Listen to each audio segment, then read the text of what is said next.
The Fast Times of Oscar Pistorius continues. Once again, Amy Robach. Remember Hilton Botha? The police officer who arrested Oscar Pistorius after a woman claimed he'd assaulted her at his house party in 2009? There were never any charges pressed in that case, but the cop and the Blade Runner would cross paths again on the night of Riva Steenkamp's killing. And Hilton Botha is a detective at that police station, and he was one of the first people to arrive on the scene. At last week's bail hearing, Pistorius' lawyer put Botha directly in their crosshairs, taking aim at his competence and character. For starters, they say he botched the crime scene.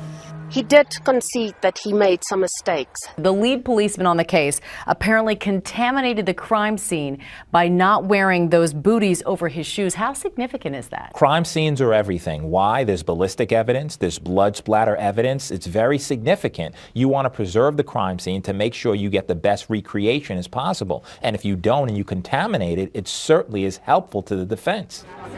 And on day 3 of the bail hearing, a bombshell revelation. It turns out that same lead investigator had been charged with attempted murder, a charge he denies. There's an allegation that he was drunk and he was chasing a minivan and he was shooting at it. This is the lead investigator. This is the person you have to trust, you have to buy into. We can't. Whatever that came up through the media this morning, definitely it was a shock to us as well.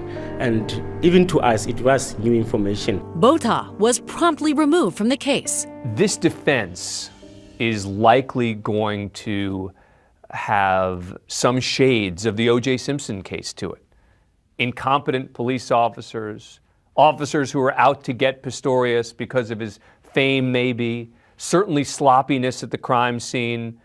These are all arguments we've seen before in an incredibly high-profile case in this country. What remains is whether Pistorius was indeed under imminent threat that night. How much danger was he in from someone behind a closed door? And why didn't he just flee out the front door? Even if he is not convicted of murder, Pistorius could still face charges for the negligent death of another human being. Our law is very clear when it comes to using force to protect yourself or somebody that you have an obligation to protect. There has to be an attack. That attack has to be immediate, or it has to have commenced. That attack must be of such a nature that you reasonably believe it is lethal. So someone behind a locked bathroom door doesn't sound like, to me, adds up to an attack. It doesn't constitute a legal, lethal attack. So a law was broken. By his own words, he committed a crime. By his own version, he is possibly guilty of what we call culpable homicide, the negligent death of another human being.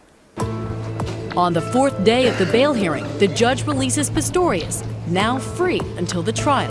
I come to the conclusion that the accused has made a case to be released on bail. Yes, we are relieved that the fact that Oscar got bail today. But at the same time, we are in mourning for the death of Riva with her family. At first blush, it seems like a big win for the defense. But think again. I don't think the prosecutor actually cared whether Oscar Pistorius got bail or not. Because now they have a sworn statement by Pistorius of what happened. By drawing out that statement, the prosecution believes they've painted Pistorius into a corner. Now, if any forensic evidence ends up contradicting his story about the legs, the gun, the cricket bat, it could mean a world record-breaking sprint straight into prison. They have an affidavit, and that affidavit will form part of the court record during the trial. So Oscar Pistorius cannot change his version now. He has to stick to that event. And it can and obviously will be used in the trial process. So now it gives the state more ammunition. Meanwhile, the world mourns Riva Steenkamp, who after an untimely death seems larger than life. We are here today as a family, but it's only one thing missing, it's Riva. Her spirit flickering on a reality TV show and memorialized by those who loved her. If you've been lucky enough to ever experience her presence, even when she just walked into a room, you're blessed. I'm going to try my best to speak her voice and to make her proud. I just want people to know Reeva Steenkamp.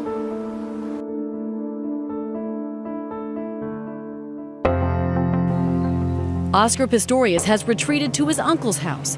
Today, there are reports that he is helping to support the Steenkamp family financially, and his friends are still standing by him. I feel like I've lost two friends because Reeva's obviously passed on and Oscar has lost a lot, as we all know. But he's still going to be the icon, he's still going to be the gold medalist, he's still going to be a superstar in my eyes. But he may also be a convicted murderer. That's the sad thing, you know. You have so much going for you and you basically throw it all away.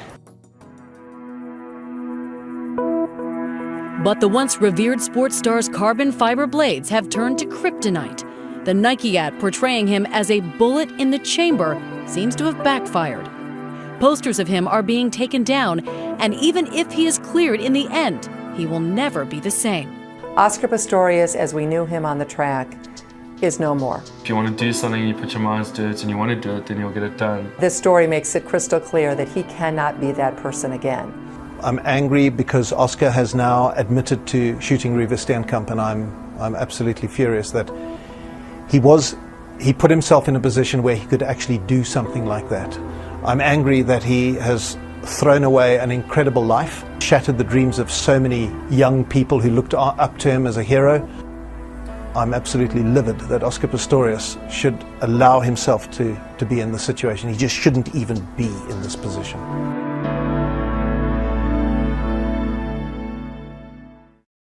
The trial of Oscar Pistorius is slated to begin this June, but we will continue to bring you all the breaking news as it happens on this story that has captivated the world.